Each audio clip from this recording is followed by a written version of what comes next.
Bonjour, bienvenue à Arcade-moi ça, une autre capsule hors série. Là, vous allez dire, André, comment ça fait les arcades machine à boules? J'en fais. Je pense que vous en avez quand même pas mal, mais j'ai beaucoup d'intérêt, comme je pense que vous pouvez le voir. Et je pense que ça peut vous intéresser un petit peu quand je fais des capsules hors série. En tout cas, peut-être pas la majorité d'entre vous, mais quelques-uns. Et puis, je le fais, alors je me dis, je l'archive, bouteille à la mer, si ça vous intéresse, tant mieux, sinon tant pis. Alors voilà, ça fait que une de mes plus grandes séries à laquelle je suis le plus attaché depuis ma tendre enfance, c'est Albator. Évidemment, j'aime beaucoup aussi Goldorak, Capitaine Flamme, Ulysse 31 et ainsi de suite, mais Albator, c'est pas mal dans le top. Et j'ai toujours aimé Robotech aussi, très gros fan. Il risque d'avoir des trucs Robotech à un moment donné. Albator, le plus vieux kit que j'ai qui me rapproche à la série parce que j'ai toujours aimé monter les kits, j'ai toujours aimé faire des modèles réduits. Je pense que c'est entre autres mon amour pour les modèles réduits qui m'a mené éventuellement à aujourd'hui faire des arcades et des machines à boules parce que j'adore l'ingénierie, j'adore prendre mon temps, j'adore décortiquer un mécanisme, comprendre comment c'est fait, le réassembler. J'ai cette patience-là et ça s'est avant tout exprimé dans mon amour pour les modèles réduits. Encore aujourd'hui, j'ai la majorité des modèles réduits que j'ai fait dans ma jeunesse. Je ne vous surprendrai pas si je vous dis que ces modèles réduits-là incluent entre autres une Ferrari Testarossa, Outrun Miami Vice et F-14 Tomcat, Afterburner Top Gun.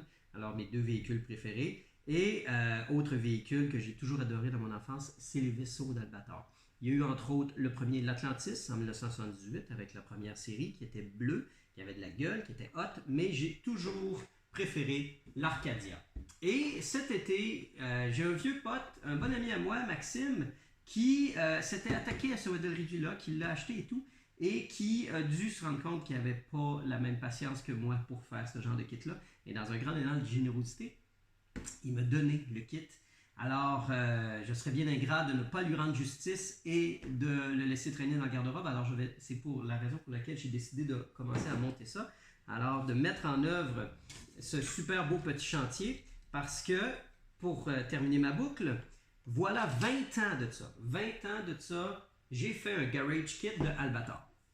Dans les débuts de eBay, okay, moi je suis sur eBay depuis 2000 pile, dans les premières choses que j'ai achetées, c'était un kit, un garage kit de Albator qui venait en à peu près 12 morceaux détachés. Là, okay? Ça ne venait pas assemblé ni peint. Là. C'était 12 morceaux de plâtre très mal moulés qui ont demandé un temps incroyable à préparer chaque pièce avant d'être capable de l'assembler. Et c'est une sculpture qui m'accompagne encore depuis les 20 dernières années. J'aurais besoin de faire des petites retouches de peinture, entre autres le dessus de la tête un peu morflé. Mais j'avais adoré faire ça, même ça avait pris une 60aine d'heures à assembler, oui.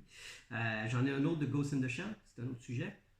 Mais j'ai beaucoup aimé faire cette sculpture-là. Et mon ami Martin Brousseau, qui travaillait au métier d'art dans le centre-ville de Québec à l'époque, m'avait fait une surprise en me faisant un super ultra beau piédestal en bois parce que il apprenait sa machine à tourner. Donc il m'a fait ce pied-là, il l'a tendu, il l'a verni.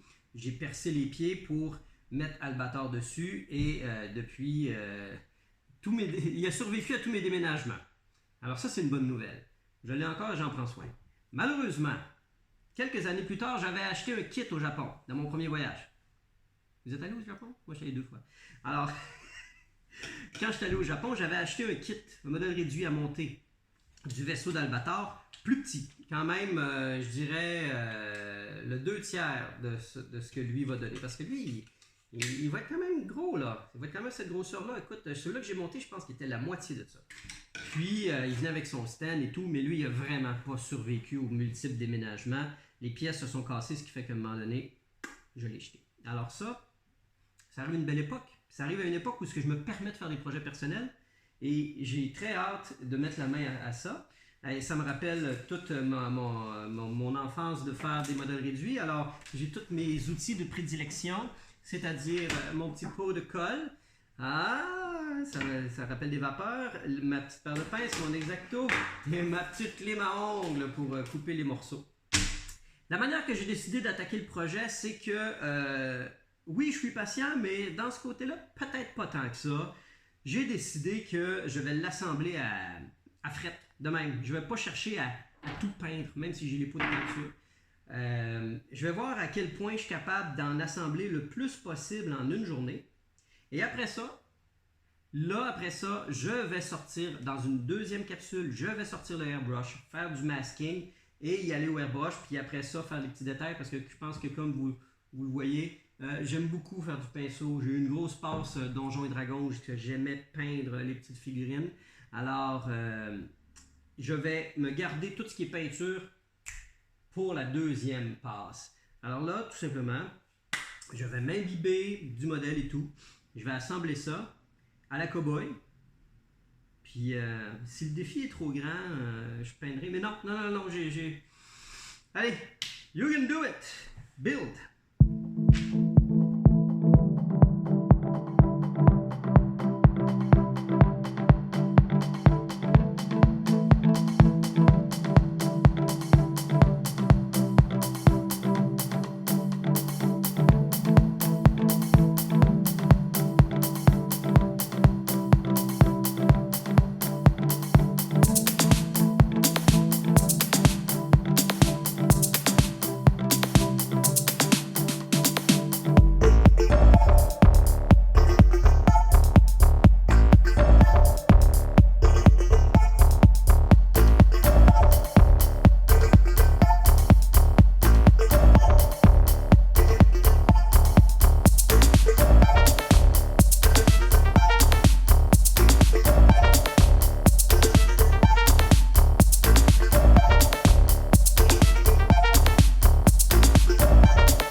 On va arrêter ça là pour aujourd'hui, les amis. Oh que oui, ça a été une après-midi fort bien rempli. Vous avez pu remarquer qu'à un moment donné, je me suis craqué puis j'ai carrément fait des trous pour pouvoir mettre une petite lumière à l'intérieur, non seulement du cockpit, mais aussi du poste de commande. J'avais fait des fentes en espérant que ça sorte par là, mais finalement, ça a failé, mais ça irradie ailleurs. C'est pas si mauvais que ça. Ouh! Pas facile comme petit modèle. Il y a beaucoup de petites pièces à appliquer, puis j'ai fait des bavures de colle un peu partout. Pas très fier de moi. Si vous vous demandez pourquoi le devant ici est noir, c'est qu'à l'origine, Max l'avait commencé à le peindre pour qu'il y ait un punch dark. Pour ma part, quand je vais être rendu à le repeindre, je vais le mettre vert, plus collé sur l'original. J'ai juste mis les pièces blanches en ce moment ici, mais en appliqué à sec, mais ils ne sont pas collés. Éventuellement, quand je vais être rendu à peindre, je vais les enlever. Même chose pour les... Et ça, je trouve ça vraiment cool, qu'il y ait l'option de mettre la lame quand il éperonne les autres vaisseaux. Ça lui donne l'envergure. Oh, monsieur que oui! Et puis, évidemment, toutes les collants ne sont pas mis. Là, c'est vraiment aujourd'hui, là, j'avais envie d'avoir le résultat tout monté, comme ça. Rapproche-moi de la caméra. Et c'est vraiment un beau format d'un. Il est vraiment 2 fois plus gros que celui-là que j'avais. Vous pouvez voir à quel point il y a du fin, il y a tout le temps plein de petits morceaux. Il est tellement dur à faire tenir dans nos mains qu'une chance qu'il vient avec un stand qui a quand même du bon sens. Éventuellement, le fil ici, je vais le faire passer dans la base et le faire sortir à l'extérieur. Et je vais mettre un interrupteur ici. Parce que pour pouvoir mettre les lumières à on ou à off quand bon va nous sembler. Mais c'est une improvisation que je me suis permis. J'avais pas prévu mettre une lumière dedans. Mais c'est au moment où quand j'ai vu qu'il y avait des moyens de mettre des vitres transparentes que je me suis dit, allez, on se lâche, on va mettre une lumière. Et franchement, ça fait super nice. Très content.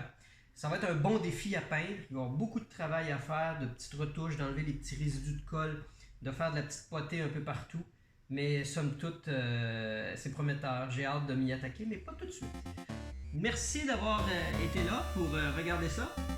Vous êtes jaloux, j'espère, hein? En tout cas, si vous êtes fan d'Albator, vous êtes jaloux, ça c'est sûr. Parce qu'il est vraiment très cool. Alors, je vous laisse là-dessus. Et on se dit à bientôt.